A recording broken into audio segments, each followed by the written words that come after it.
নমস্কাৰ শ্ৰদ্ধা ছাৰ বাইদেউসকল, আপোনালোকে এটা কথা এইকেইদিন বৰকৈ সুধি আছে যে কি মুখ্যমন্ত্ৰী লোকসেৱক আৰোগ্য যোজনাৰ সুবিধা কোনবিলাক কৰ্মচাৰীয়ে পাব। যদি মই মুখ্যমন্ত্ৰী লোকসেৱক আৰোগ্য যোজনাৰ সুবিধা ল'ব নিবিচাৰোঁ তেতিয়াহ'লে মই কি কৰিব লাগিব। আজিৰ এই ভিডিঅ'টোৰ জৰিয়তে সেই কথাখিনি ডিটেইলছ ক'বৰ কাৰণে চেষ্টা কৰিম।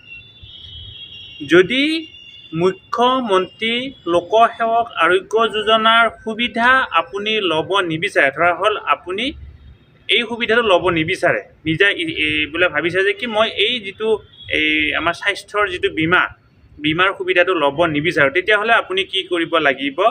আপোনাৰ যি DDO, যাৰ জৰিয়তে আপোনাৰ দৰমহা হয়, হাইস্কুল আৰু হায়াৰ ছেকেণ্ডাৰীবিলাকৰ DDO হৈছে প্ৰধান শিক্ষকজন, আৰু LP আৰু ME স্কুলৰ শিক্ষকবিলাকৰ DDO হৈছে আমাৰ ব্লক অফিচাৰজন। ঠিক সেইদৰে আন অফিচাৰবিলাকৰ বা আন কৰ্মচাৰীবিলাকৰ DDO যিসকল DDO হয়, সেই DDOত আপোনালোকে এটা এপ্লিকেশ্যন দিব লাগিব যে কি আমি এই মুখ্যমন্ত্ৰী লোকসেৱক আৰোগ্য যোজনাৰ সুবিধাটো ল'ব নিবিচাৰোঁ।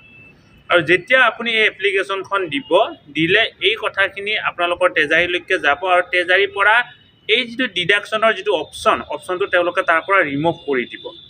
গতিকে আপুনি ইচ্ছা কৰিবও পাৰে, ইচ্ছা নকৰিবও পাৰে, ইয়াত কোনো বাধ্যবাধকতা নাই যে কি ইয়াত যেনেকৈ আমাৰ টেক্সটো সকলোৱে দিবই লাগিব 208 টকা, ইয়াত তেনেকুৱা ধৰণৰ বাধ্যবাধকতা নাই। আপুনি ল'বও পাৰিব বা নল'বও পাৰিব। আপুনি যদি ইচ্ছা কৰে ল'ব, ইচ্ছা নকৰিলে নল'ব।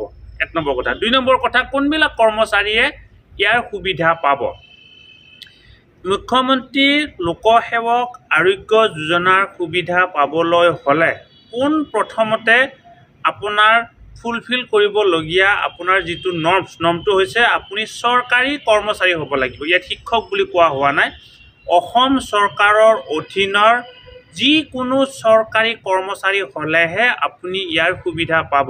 Master roll, SSA contractual, state পুল, ফিক্স পে, এনেকুৱা কোনো ধৰণৰ কৰ্মচাৰীয়ে ইয়াৰ সুবিধা নাপাব। অৰ্থাৎ যিবিলাক কৰ্মচাৰীৰ দৰমহা ট্ৰেজাৰীৰ জৰিয়তে হয়, সেই কৰ্মচাৰীসকলেহে ইয়াৰ সুবিধা পাবৰ কাৰণে সক্ষম হ'ব। অৰ্থাৎ আমাৰ ৰেগুলাৰ কৰ্মচাৰীসকলৰ দৰমহাহে কি হয়, আমাৰ ট্ৰেজাৰীৰ জৰিয়তে হয়। 1 নম্বৰ।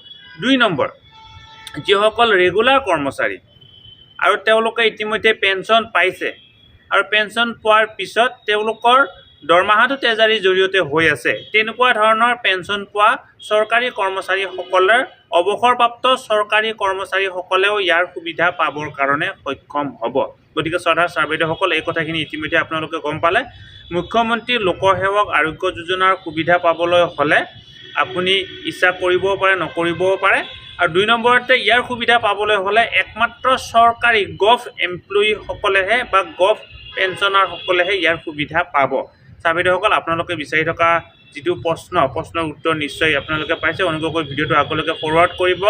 আৰু ইয়াৰ যিহেতু অকল শিক্ষকৰ লগত জড়িত কথা নহয়, সকলো কৰ্মচাৰীৰ লগত জড়িত কথা, ভিডিঅ'টো যিমান পাৰে সিমান ফৰৱাৰ্ড কৰিব, যাতে আপোনাৰ দৰে আন এজন কৰ্মচাৰীয়েও এই কথাখিনি গম পাবৰ কাৰণে সক্ষম হয় আৰু তেওঁলোকৰ মনত উদয় হৈ থকা যিখিনি প্ৰশ্নখিনিৰ সমাধান পাবৰ কাৰণে সক্ষম হয়। ছাৰ বাইদেউসকল, আমি আমাৰ ইউটিউবত দিয়া ভিডিঅ'সমূহ আমাৰ ফেচবুক পেজ নলিনীকান্ত ডেকাত দিবৰ কাৰণে চেষ্টা কৰোঁ। আপোনালোকে যদি ইতিমধ্যে আমাৰ ফেচবুক পেজ নলিনীকান্ত ডেকা ফ'ল' কৰা নাই, আমাৰ ভিডিঅ'ৰ ডেছক্ৰিপশ্যনত লিংক দিয়া আছে, তাত গৈ আপোনালোকে ফ'ল' কৰিবৰ কাৰণে চেষ্টা কৰিব। ভিডিঅ'টো ইমানতে সামৰিছোঁ। ধন্যবাদ। শ্ৰদ্ধা ছাৰ বাইদেউসকল, নলিনীকান্ত ডেকা নামৰ ইউটিউব চেনেলটো হৈছে এটি শিক্ষামূলক ইউটিউব চেনেল। এই চেনেলটোৰ জৰিয়তে আমি শিক্ষক, ছাত্ৰ ছাত্ৰী, অভিভাৱক আৰু বিদ্যালয়ৰ কাৰণে উপযোগী কিছু ভিডিঅ' প্ৰস্তুত কৰিবৰ কাৰণে চেষ্টা কৰোঁ। আপুনি যদি আজি পোনপ্ৰথমবাৰৰ কাৰণে এই চেনেলটো চাইছে, অনুগ্ৰহ কৰি চেনেলটো ছাবস্ক্ৰাইব কৰিব আৰু অল নটিফিকেশ্যন প্ৰেছ কৰি থ'ব।